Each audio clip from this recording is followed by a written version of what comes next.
बिस्मिल्लाहिर्रहमानिर्रहीम, अस्सलाम वालेकुम। लाखों करोड़ों दुरूदो सलाम मोहम्मद मुस्तफ़ा सल्लल्लाहु अलैहि वसल्लम और आले मोहम्मद पर। मैं हूँ उमर दराज गोंदल और आप मेरा फेसबुक और यूट्यूब चैनल देख रहे हैं। मसला इस वक्त ये है कि पाकिस्तान के वज़ीर आज़म हाउस की मुबैना तौर पे 100 घंटे से ज़ायद की रिकॉर्डिंग मार्केट के अंदर मौजूद है, जिसमें से कुछ ऑडियोज़ आ गई हैं और कुछ बराए फ़रोख्त हैं। यानी इस वक्त सूरत हाल ये है कि हैकर्स या वो लोग जो इन तमाम चीज़ों से मुंसलिक हैं, वो कुछ वेबसाइट्स के ऊपर ये कह रहे हैं कि आप हमें इतने लाख डॉलर दें और पाकिस्तान के वज़ीर आज़म, पाकिस्तान के साबिक वज़ीर आज़म, और ज़ाहिरी बात है वज़ीर आज़म ऑफिस के अंदर सिर्फ सियासी मीटिंग्स नहीं होती, वहाँ पे सिक्योरिटी से रेलिवेंट मीटिंग्स होती हैं, वहाँ पे आर्मी चीफ के साथ मुलाकातें होती हैं, वहाँ DGISI के साथ मुलाकातें होती हैं, वहाँ पे नेशनल सिक्योरिटी की मीटिंग्स होती हैं। अभी थोड़ा अरसा पहले ही कौमी सलामती की इन कैमरा मीटिंग जिनको आप कहते हैं, इन कैमरा ब्रीफिंग्स होती हैं। ये सारा कुछ वहाँ पे होता है और वो कह रहे हैं कि हमारे पास और भी रिकॉर्डिंग्स हैं और ये रिकॉर्डिंग्स अगर पाकिस्तान की सिक्योरिटी से ये इटसेल्फ इनका बाहर आना पाकिस्तान की सिक्योरिटी ब्रीच है। और लेकिन अब तक चूंकि ये मामला इस किस्म का है कि रात से ही ये सारी सूरत हाल जब से आई है तो उसके बाद से बहुत सारों की दौड़ें लग गई। एक बात तयशुदा है, किसी मुहज़्ज़ब मुल्क के अंदर ये काम होता तो अब तक बहुत सारे इंटेलिजेंस के सरबराहान से, या चले इंटेलिजेंस के सरबराहान ना भी हूं, वो लोग जिनकी जिम्मेदारी है वजीर आजम हाउस को प्रोटेक्ट करना, उसको महफूज बनाना, या वो खुद इस्तीफे दे चुके होते या उनसे इस्तीफा लिया जा चुका होता। लेकिन उसके बावजूद अभी तक कोई बात नहीं हो रही। लेकिन एक अच्छी बात मैं जो आपको बताना चाहता हूं वो तहरीक इंसाफ का मौक़िफ़ है, क्योंकि ख्याल ये था कि तहरीक इंसाफ ये कहेगी मैं अभी उन ऑडियोज का कंटेंट क्या है उस पर बात नहीं करूंगा, ना वो इस वक्त रेलिवेंट है। अब मैं क्यों ये बात कर रहा हूं, तहरीक इंसाफ वाले भी यही बात कर रहे हैं, क्योंकि मामला ये नहीं है कि ये ऑडियो शहबाज शरीफ की आई हैं, ये ऑडियो वजीर आजम के ऑफिस की हैं। और आपको क्या लगता है अगर शहबाज शरीफ की रिकॉर्डिंग्स हुई हैं तो क्या इमरान खान की रिकॉर्डिंग्स नहीं हुई होंगी? या चलें पहले नहीं भी हुई तो अगर इमरान खान वजीर आजम बनते हैं, जो कि बनते वो नजर आ रहे हैं इलेक्शंस के अंदर, तो क्या इमरान खान की रिकॉर्डिंग्स नहीं होंगी? इस सवाल का जवाब किसी के पास नहीं है। इसलिए तहरीक इंसाफ बड़ी संजीदगी के साथ, बड़ी एक पॉलिटिकल मैच्योरिटी के साथ इस मामले को लेकर चल रही है। जरा मैं आपको बताना चाहता हूं, अब तक जाहिर बात है जब रात से कुछ हुआ है तो कुछ ऐसी चीजें सामने आई हैं कि ये जासूस कौन थे, ये प्राइम मिनिस्टर ऑफिस बग्ड क्यों है? अगर बग्ड था तो इसका रिमूवल करना बहुत जरूरी था। वो जो बग डिवाइसेस हैं उनको रिमूव करना किसी की रिस्पॉन्सिबिलिटी थी। उसके बाद एक रिपोर्ट वाज़े तौर पे आई है। मेरे ख्याल से हुकूमत को इस मामले को संजीदा लेना चाहिए और इस मामले को सियासी बयानबाजी की हद तक नहीं ले जाना चाहिए। जी वो मोबाइल हैक हो गया था, जी मोबाइल के जरिए हो गया, नो। इसको प्रॉपर वे के अंदर एक बड़े लेवल के ऊपर, जिसमें आप जिसको जुडिशल इंक्वायरी बोलते हैं, या हाईएस्ट लेवल के ऊपर ये मसला सियासी, जिस तरह डॉक्टर अरसलान खालिद आप जानते हैं कि IT के मिनिस्टर हैं, जो मैं आपको बता रहा था तहरीक इंसाफ वाला, उन्होंने बड़ा अच्छा लिखा। उन्होंने कहा असल सवाल तो ये है कि 100 घंटों से ऊपर की रिकॉर्डिंग हुई कैसे। उन्होंने कहा क्या वजीर आजम हाउस को बग किया हुआ है? क्या वजीर आजम हाउस में खारजा पॉलिसी समेत तमाम तर हसास मौज़ूआत पर भी बातचीत होती है? तो क्या ये सब डेटा अब हैकर्स के हाथ में है? ये सियासी इशू नहीं है, पाकिस्तान पर साइबर हमला है। ये डॉक्टर अरसलान खालिद के अल्फाज हैं।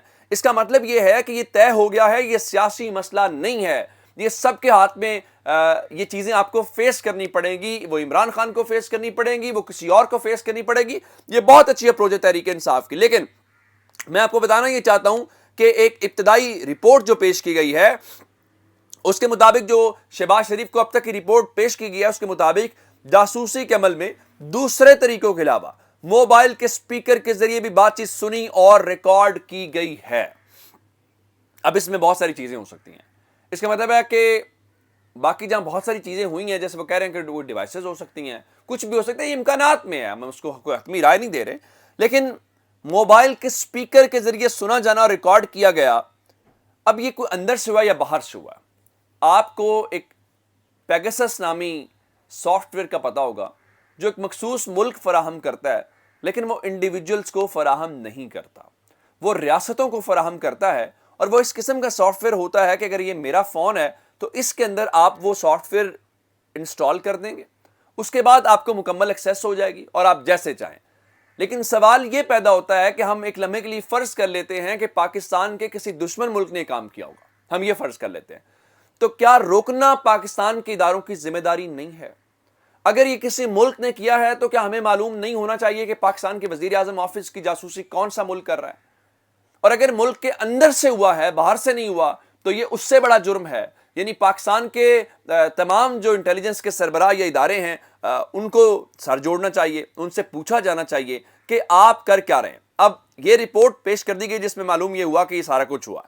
اب ابھی تک کی اطلاعات کے مطابق انٹیلیجنس بیورو جو آئی بی ہوتی ہے اور ایف آئی اے، انہوں نے وزیر اعظم اور وفاقی وزراء کی آڈیو لیکس کی تحقیقات شروع کر دی ہیں، اور بھی بہت سارے حسن ایوب خان نے کہا جی نئی آڈیو لیک کیسے ہوئی اور کس نے کی گتھی سلجھ گئی ہے، کس کا فون ہیک ہوا، کس نے ہیک کیا، سب تفصیلات مل چکی ہیں، جبکہ اس سے اچھی بات یہ کہ اس ڈالی گئی واردات سے مطلوبہ مقصد پورا نہیں ہو سکا، لیکن یہ ضرور ہے وارداتی نے اپنے ہی منہ پر کالی سیاہی ضرور مل لی ہے۔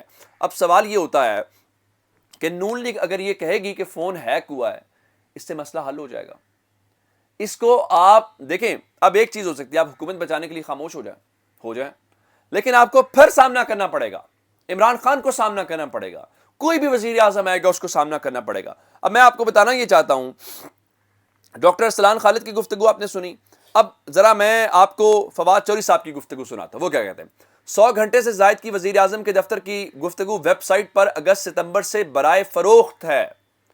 وہاں پہ وہ لوگ کہہ رہے ہیں کہ اتنے لاکھ ڈالرز دو، کوئی $3 ملین سے زائد کی اماؤنٹ وہ مانگ رہے ہیں، اور آپ ہم سے یہ 100 گھنٹے سے زائد کی ریکارڈنگ لے لیں۔ یہ جو ابھی آڈیوز پہنچی ہیں یہ سیمپل کے طور پر انہوں نے ریلیز کی ہیں، اصل آڈیوز ابھی ریلیز بھی نہیں ہوئی، جب اصل ہوں گی تو کیا ہوگا اندازہ کریں۔ اچھا، ہماری ایجنسیز کو سیاسی ٹاسک سے فرصت ملتی تو وہ حساس معاملات پر نظر ڈالتے۔ سوال یہ ہے کہ اتنے بڑے واقعے پر حکومت کو سانپ کیوں سونگ گیا ہے؟ فون پر گیمز کھیلنے سے فرصت مل جائے تو موقف بھی دے دیں۔ یہ تھا فواد چوری صاحب کا۔ اظہر مشوانی کہتے ہیں کہ ایک ایٹمی ملک کے وزیر اعظم کے کمرے کی 100 گھنٹوں کی مختلف ریکارڈنگز ویب پر برائے فروخت ہیں۔ ان دفتروں میں تو ملک کے حساس ترین فیصلے ہوتے ہیں۔